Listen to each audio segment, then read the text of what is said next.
안녕하세요. 저는 강원도 홍천의 맑은 산자락 아래서 조용히 노후를 보내고 있는 60 중반의 여자입니다. 1962년생으로 태어나 평생을 공직의 길만 걷다 은퇴한 뒤 이제야 제 이름 석자를 온전히 찾아가고 있는 중이지요.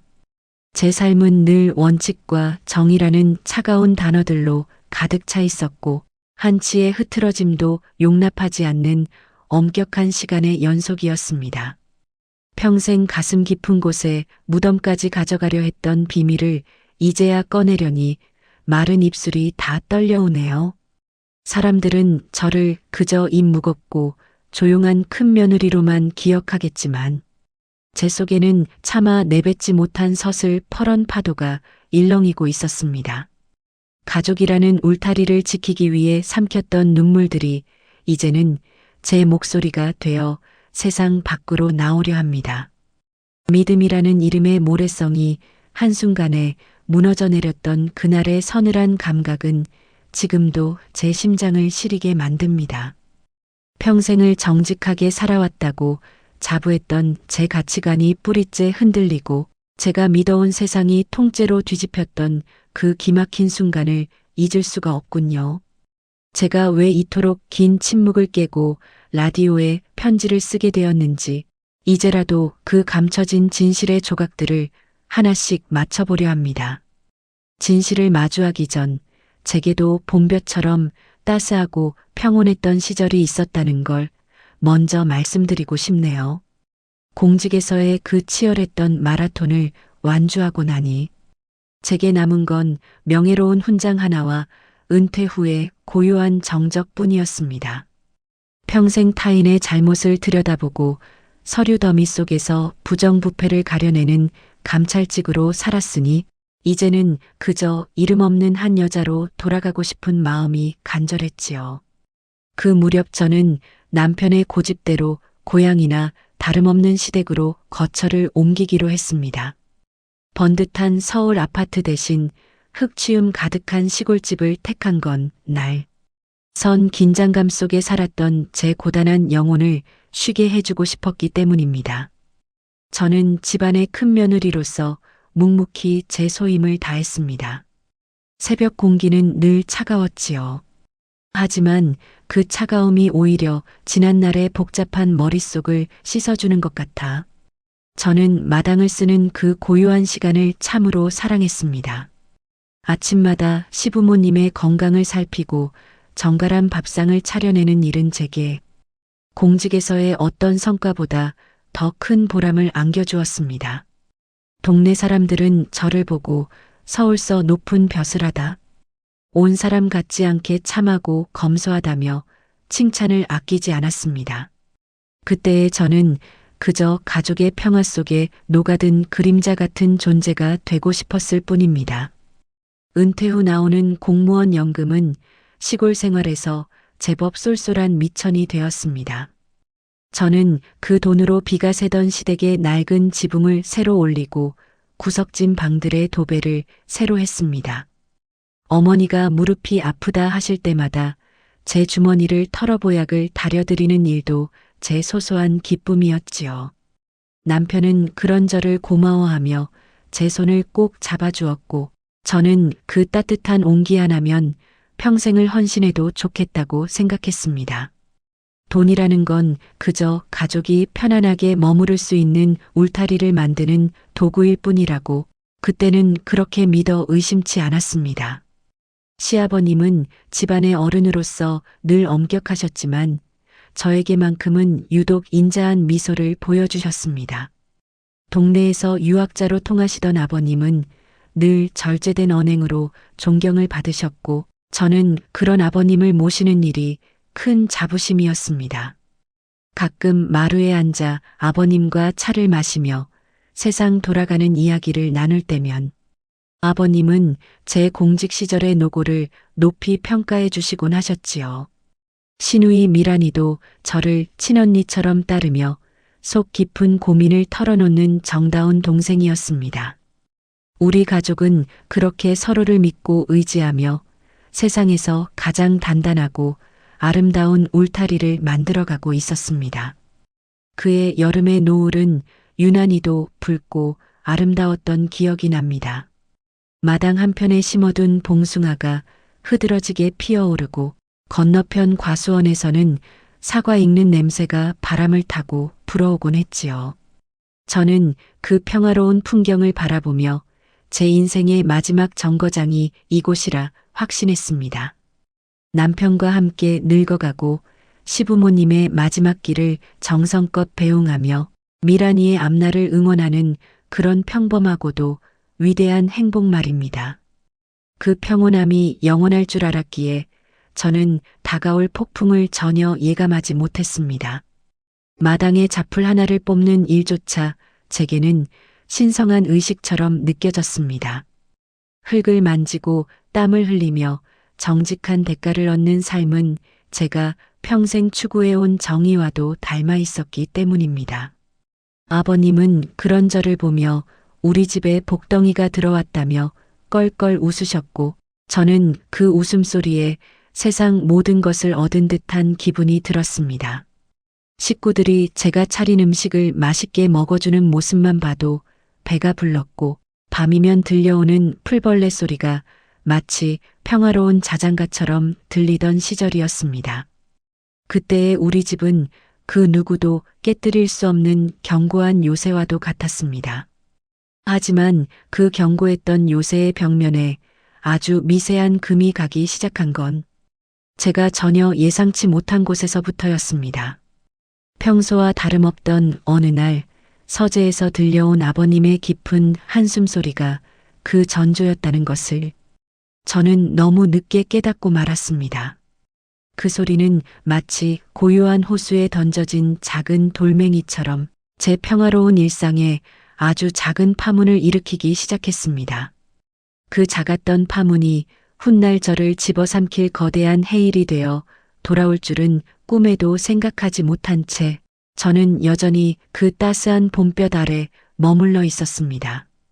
서재에서 들려오던 그 무거운 한숨은 일회성으로 끝나지 않았습니다.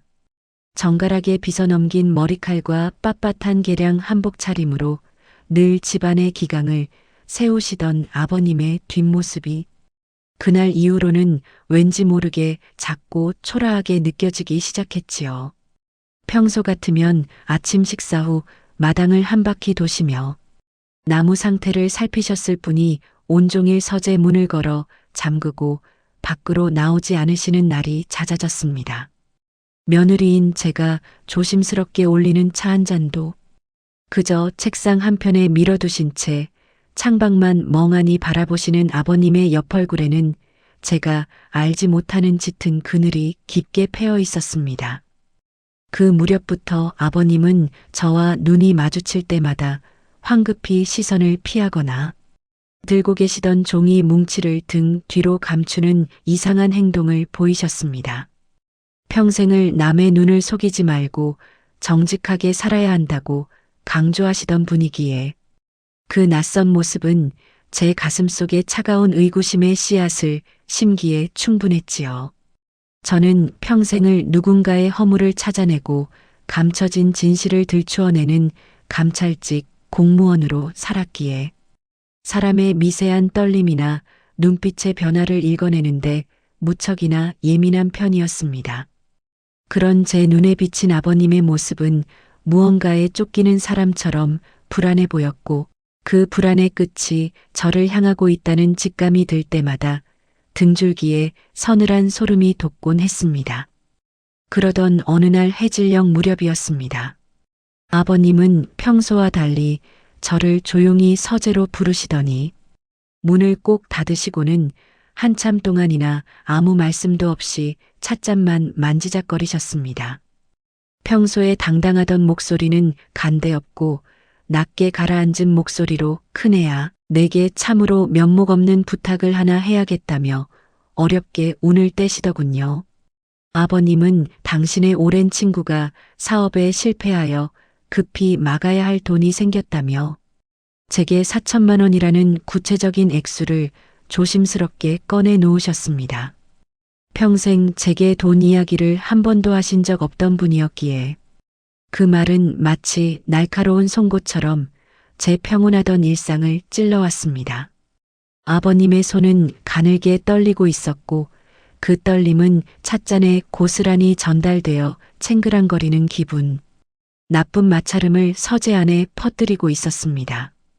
제가 당황하여 선뜻 대답하지 못하고 아버님의 얼굴을 가만히 응시하자 아버님의 시선은 자연스럽게 당신의 무릎 위에 놓인 낡은 서류 봉투로 향했습니다. 그 봉투는 세월의 때가 묻어 누렇게 변색되어 있었지만 그 봉투의 규격과 한쪽 귀퉁이에 찍힌 희미한 마크는 제가 공직 시절 수없이 다루었던 내부 기밀 서류들의 그것과 너무나도 닮아 있었습니다. 아버님이 그 봉투를 쥔 손에 힘을 주실 때마다 종이가 바스락거리는 소리가 들렸고 그 소리는 마치 제 과거의 어느 갈피를 쥐고 흔드는 것 같아 마음이 몹시 소란스러워졌습니다. 저는 아버님께 그 돈의 용처를 좀 더 자세히 여쭈어 보려 했지만 아버님은 제 질문을 가로막으며 다 집안을 위한 일이다. 너만 입 다물면 아무 일도 없을 게다라고 단호하게 말씀하셨습니다. 인자하던 눈빛은 어느새 서늘한 탐욕과 알 수 없는 원망으로 뒤섞여 제가 알던 아버님이 아닌 낯선 타인의 얼굴로 변해 있었습니다. 그 순간 서재 안의 공기는 마치 얼음물처럼 차갑게 식어버렸고 저는 아버님이 내민 그 4천만 원이라는 요구가 단순한 금전적 부탁이 아닌 제 목을 조여올 무거운 쇠사슬의 시작임을 본능적으로 깨달았습니다. 거실로 나오니 아버님과 단둘이 있던 서재와는 딴판으로 해질녘의 붉은 노을이 거실 가득 따스하게 내리쬐고 있었습니다. 주방에서는 저녁 식사를 준비하는 달그락 소리가 들려왔고 마당에서는 남편이 나무에 물을 주는 평화로운 풍경이 펼쳐지고 있었지만 제 마음은 이미 시커먼 먹구름으로 뒤덮여 한 치 앞도 보이지 않았습니다. 가족이라는 울타리 안에서 제가 그토록 지키고 싶었던 평화가 실은 얼마나 연약한 유리 그릇이었는지, 그리고 그 그릇을 깨뜨릴 망치가 가장 믿었던 어른의 손에 들려 있다는 사실이 저를 끝없는 나락으로 밀어넣는 것 같았습니다. 그날 밤 저는 침대에 누워 천장을 바라보며 아버님이 쥐고 있던 그 낡은 서류 봉투의 정체에 대해 수만 가지 생각을 떠올렸습니다.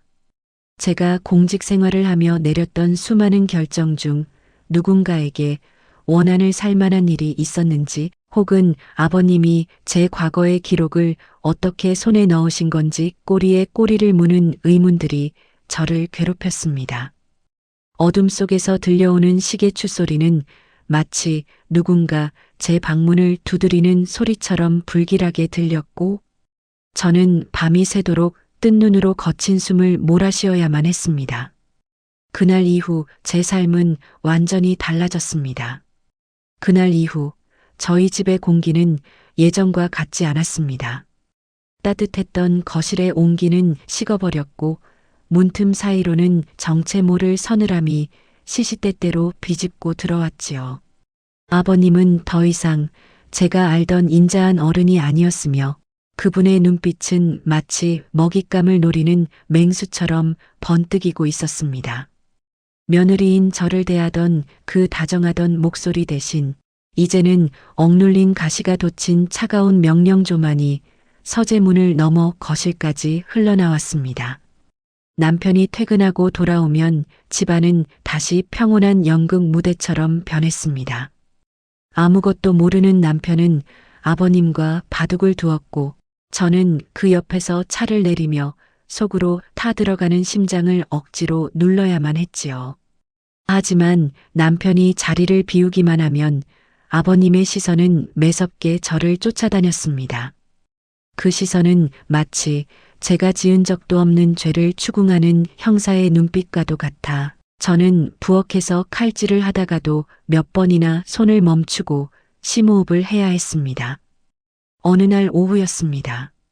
아버님은 거실에 아무도 없는 것을 확인하시더니 품 안에서 낡고 꼬질꼬질한 종이 뭉치를 제 앞에 내던지셨습니다.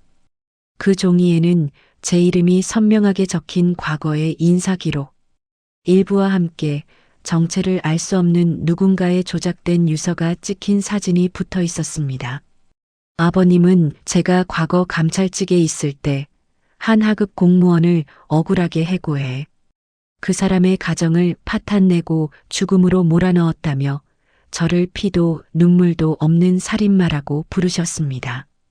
그 서류들은 얼핏 보면 그럴싸해 보였지만 평생 서류의 진위와 행간의 의미를 파헤치던 제 눈에는 허점투성이인 조작물에 불과했습니다.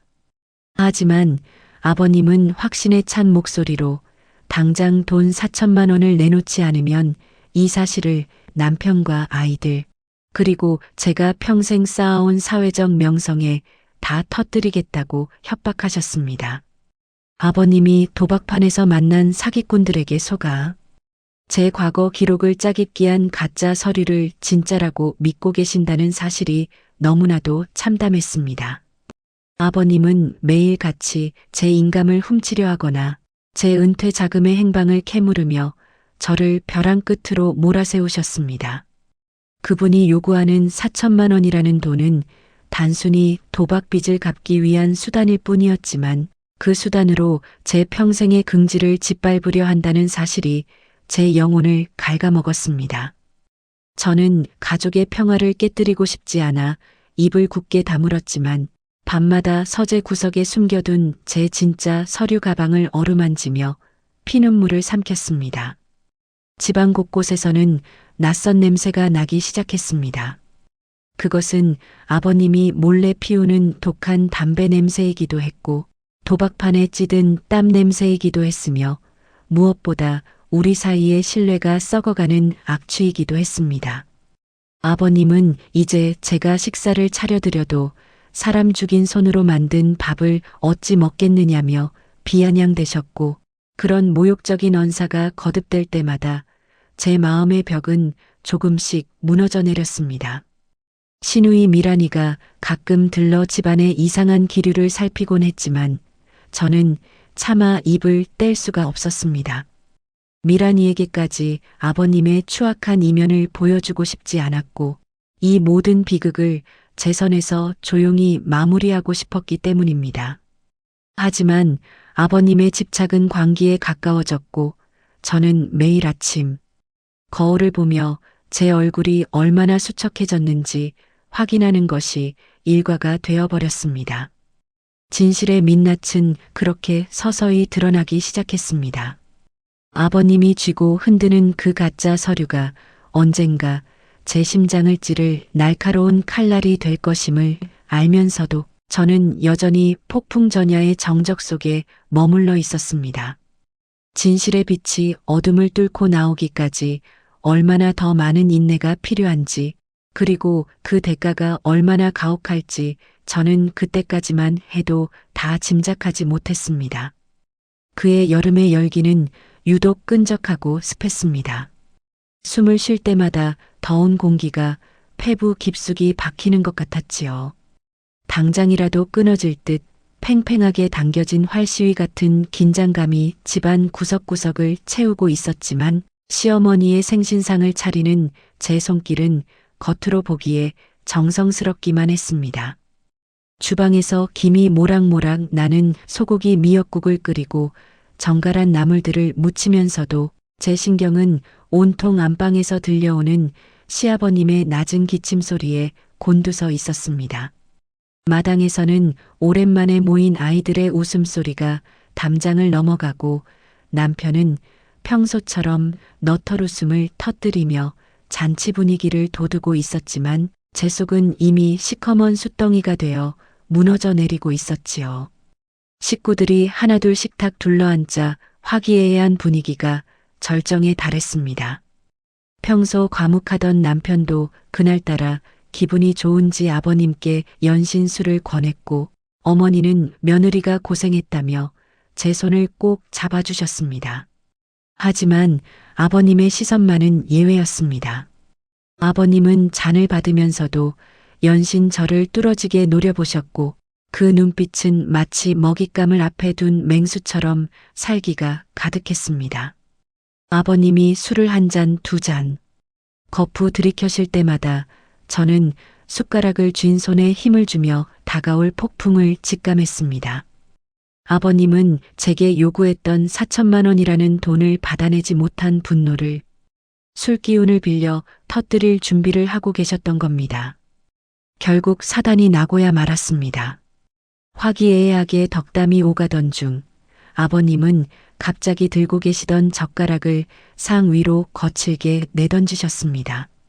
챙그랑거리는 소름 끼치는 마찰음이 거실 가득 울려 퍼졌고 순식간에 정적이 찾아왔습니다. 식구들이 당황하여 눈을 동그랗게 뜨고 아버님을 바라보자 아버님은 붉게 충혈된 눈으로 저를 가리키며 고함을 지르기 시작하셨지요. 이 집안에 사람 죽인 악독한 년이 버젓이 앉아있다. 는 아버님의 일갈에 남편은 들고 있던 잔을 떨어뜨릴 뻔했고 아이들은 겁에 질려 제 뒤로 숨었습니다.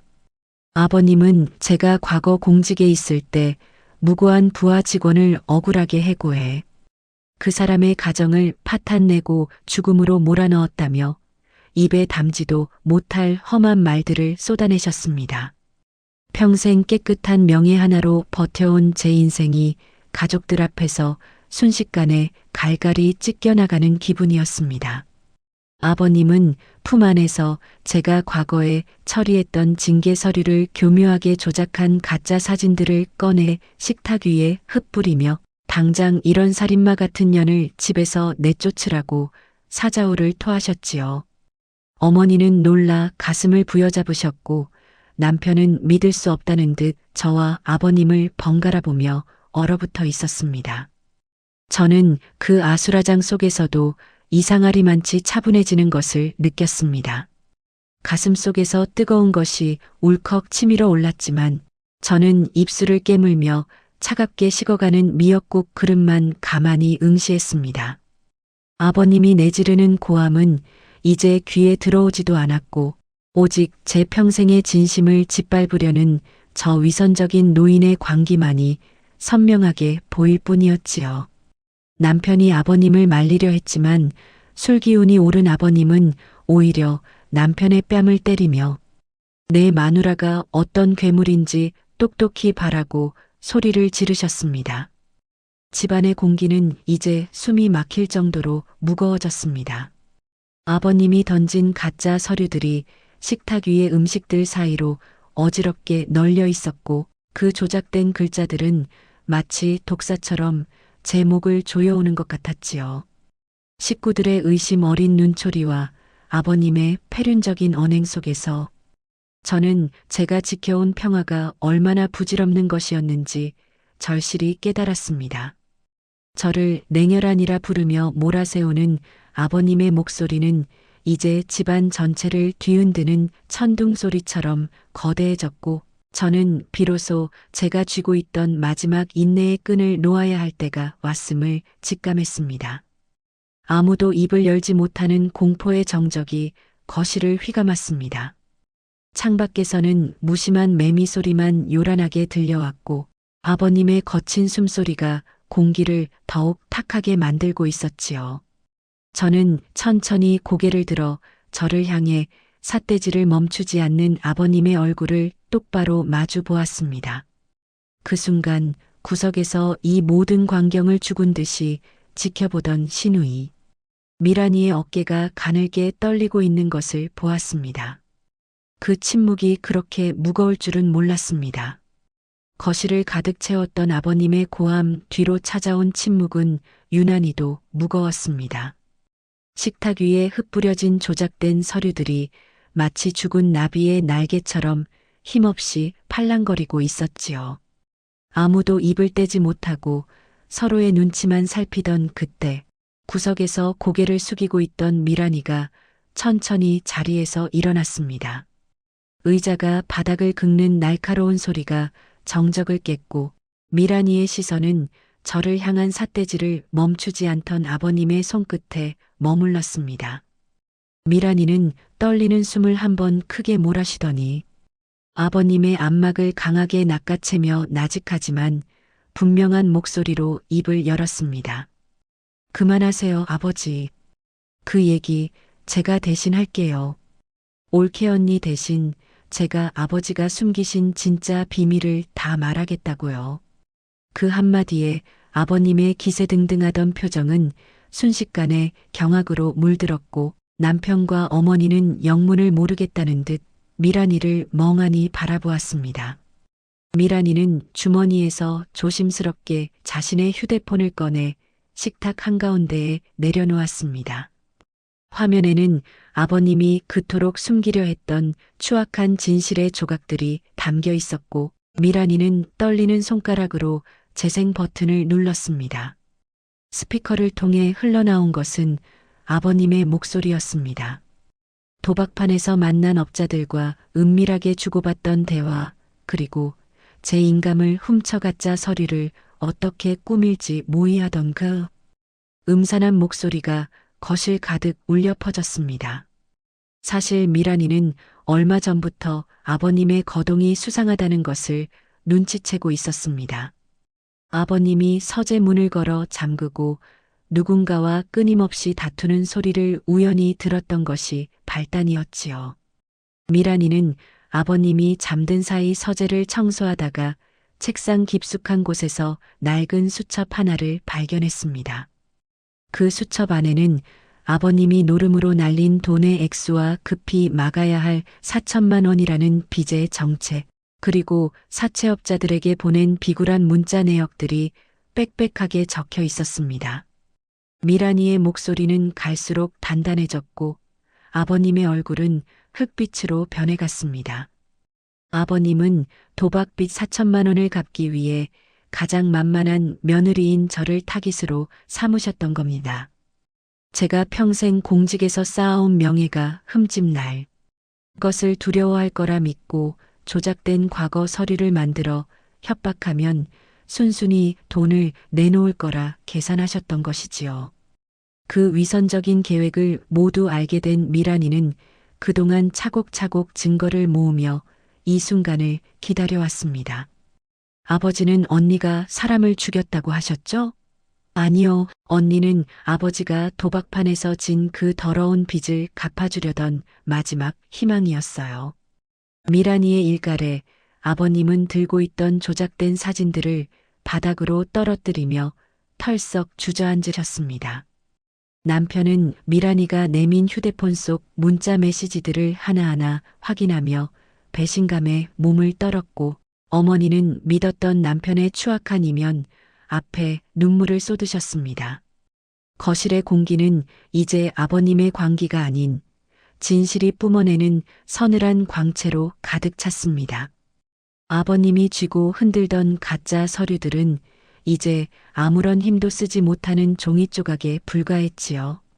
저는 그 아수라장 속에서 저를 대신해 용기를 내준 신우이의 손을 조용히 맞잡았습니다. 진실은 제3자의 눈을 통해 그렇게 세상 밖으로 나왔고 이제는 제가 갈무리해야 할 시간이 다가오고 있었습니다. 미란이의 휴대폰에서 흘러나오는 아버님의 비굴한 음성이 멎었을 때 거실에는 죽음 같은 고요가 내려앉았습니다.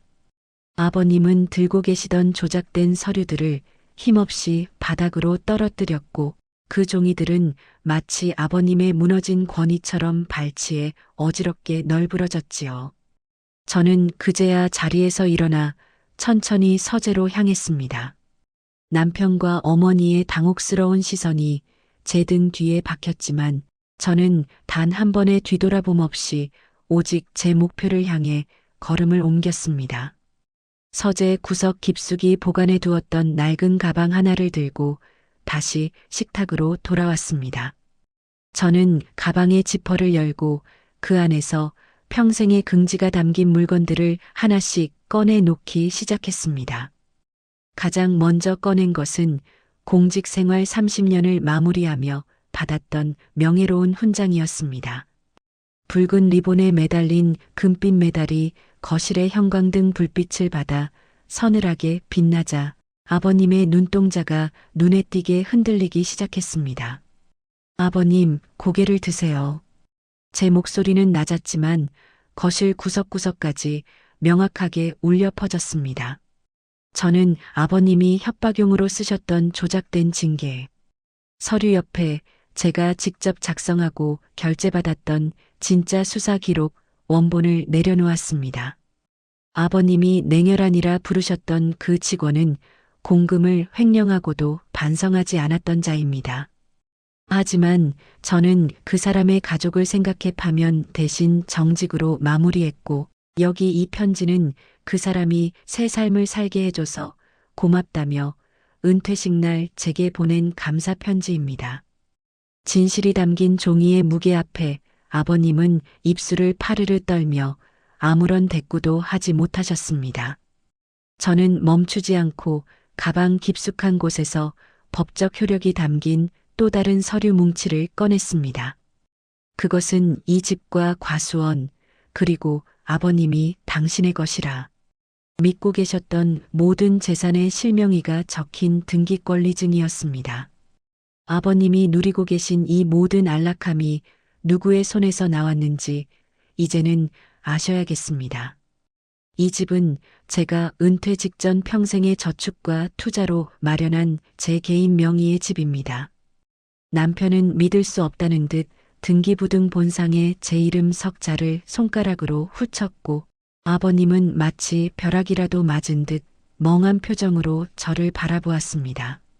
아버님은 제 과거가 두려워 입을 닫을 거라 생각하셨겠지요.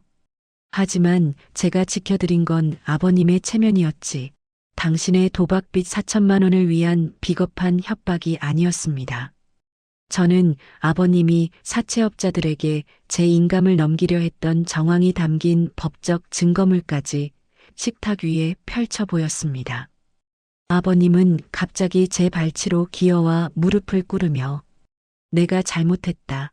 한 번만 살려다오라고 애원하기 시작하셨습니다. 하지만 그 비굴한 모습에서 예전에 인자했던 어른의 자취는 눈 씻고 찾아볼 수 없었으며, 오직 자신의 안위만을 걱정하는 추악한 노인의 욕망만이 보일 뿐이었습니다. 저는 그 손을 차갑게 뿌리치며 자리에서 일어났습니다. 더 이상 이 집에서 아버님을 모실 이유가 없어졌습니다. 당장 짐을 싸서 나가주십시오. 거실에는 오직 아버님의 흐느낌과 어머니의 흐느끼는 소리만이 교차하며 무거운 공기를 형성했습니다. 저는 남편을 향해 단호한 시선을 보냈고, 방관자로 일관하던 남편은 그제야 고개를 숙이며 아버님의 팔을 부축해 방으로 이끌었습니다.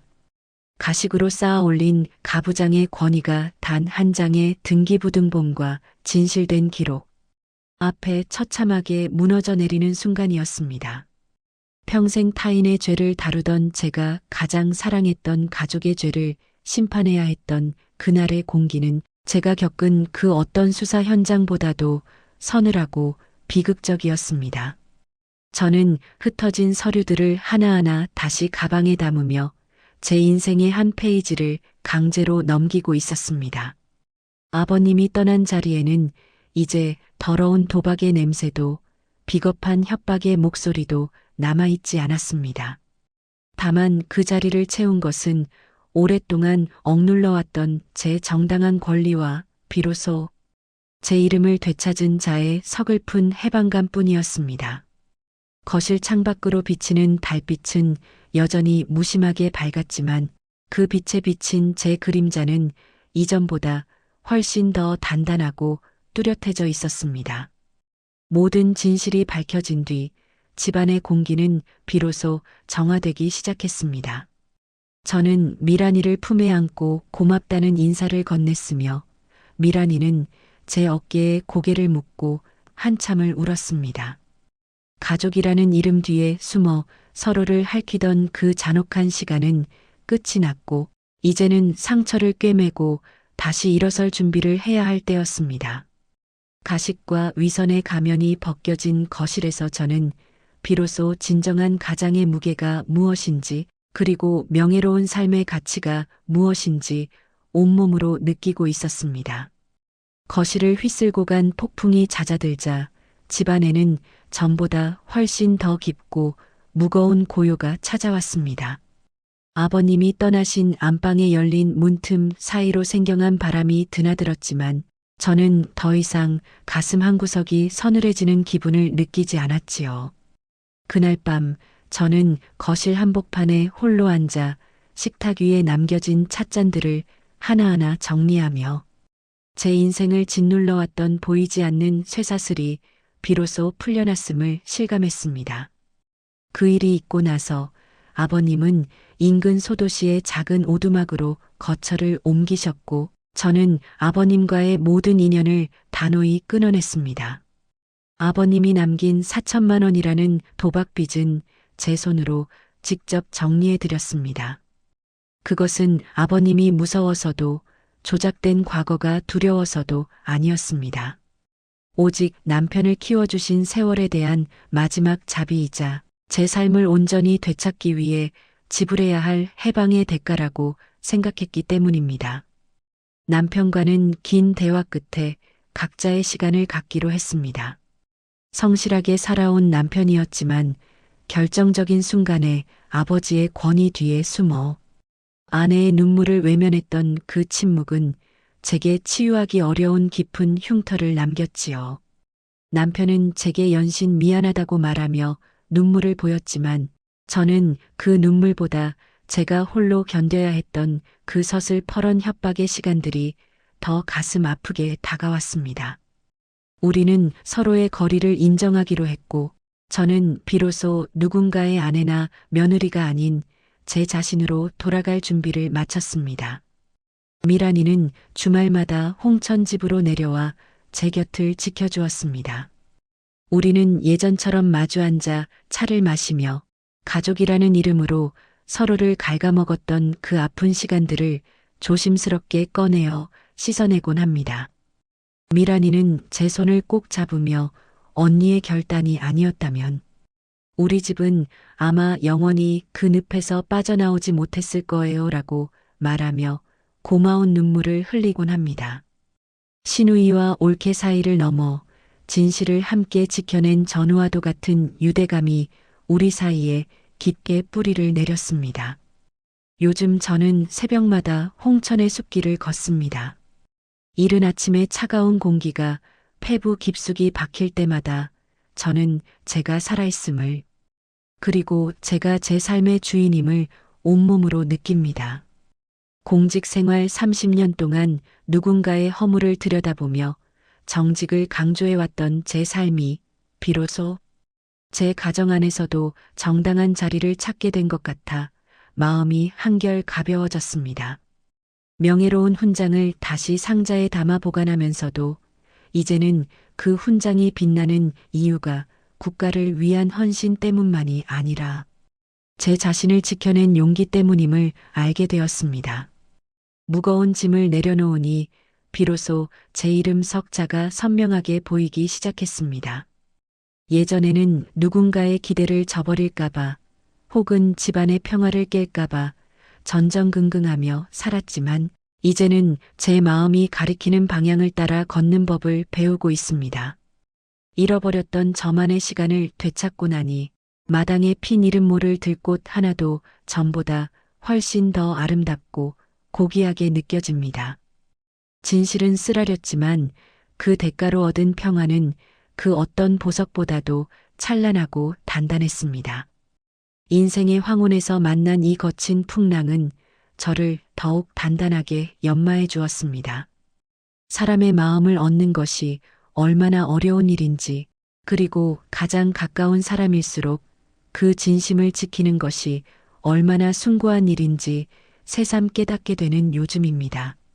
상처 입은 가슴을 달래며 다시 일어선 제 모습이 누군가에게는 작은 위로가 되기를 바라봅니다. 진실의 민낯은 그렇게 서서히 드러나 제 삶을 비추는 등불이 되었습니다.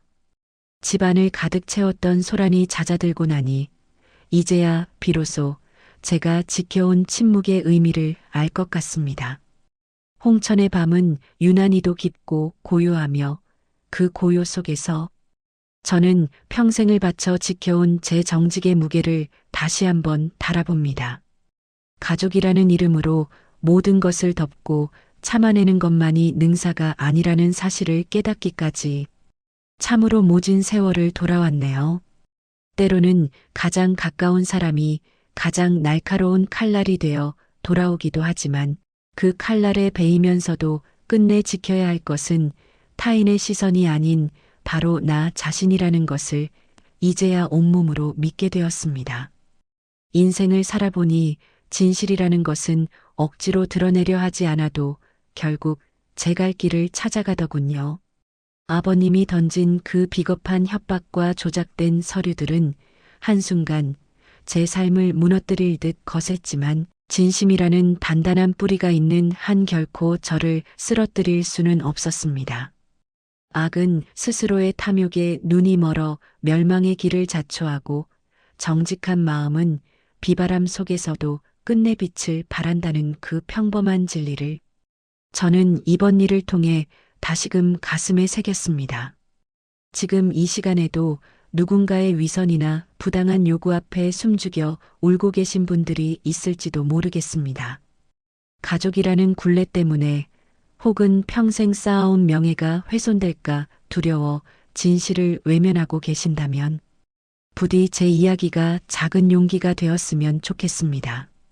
나를 갉아먹는 관계는 더 이상 가족이 아니며 스스로를 지키지 못하는 인내는 그저 비겁한 포기일 뿐이라는 것을 기억하셨으면 합니다. 내면의 목소리에 귀를 기울이고 당당히 고개를 들 때 비로소 인생의 진정한 주인으로 거듭날 수 있다는 것을 저는 제 60평생의 경험을 걸고 말씀드리고 싶습니다. 제 인생의 마지막 장을 홍천의 맑은 공기와 함께 써내려가며 저는 그 어느 때보다 깊은 평화를 누리고 있습니다.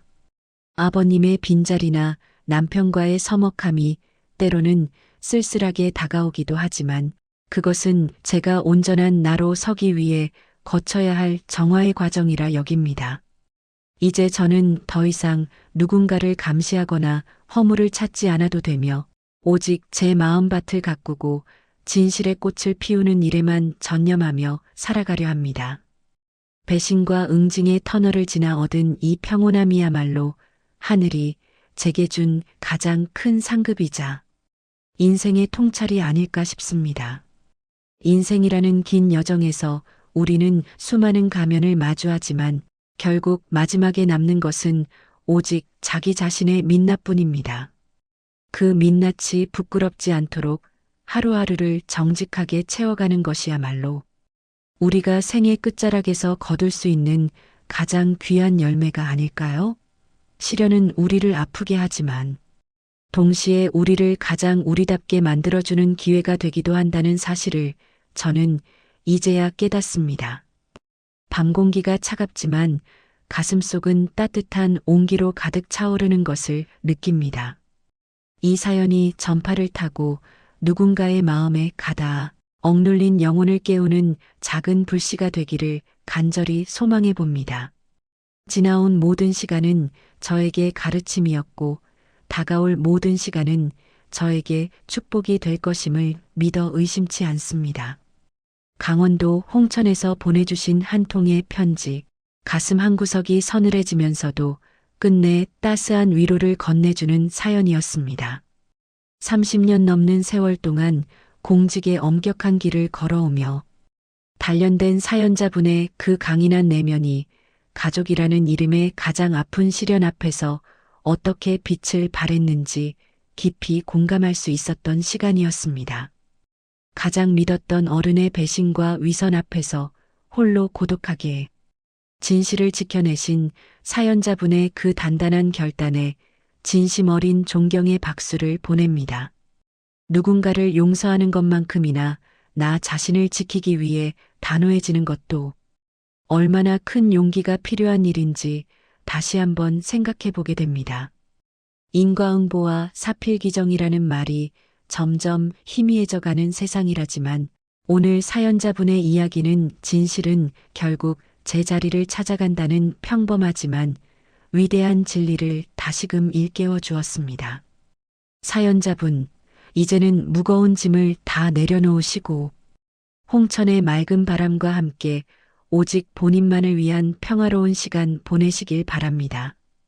여러분의 곁에 있는 소중한 인연들이 혹시 가족이라는 이름 뒤에서 상처를 주고받고 있지는 않은지 오늘 밤 한 번쯤 깊이 들여다보는 시간 되셨으면 합니다. 우리는 과연 타인에게 그리고 나 자신에게 얼마나 정직한 얼굴로 살아가고 있을까요?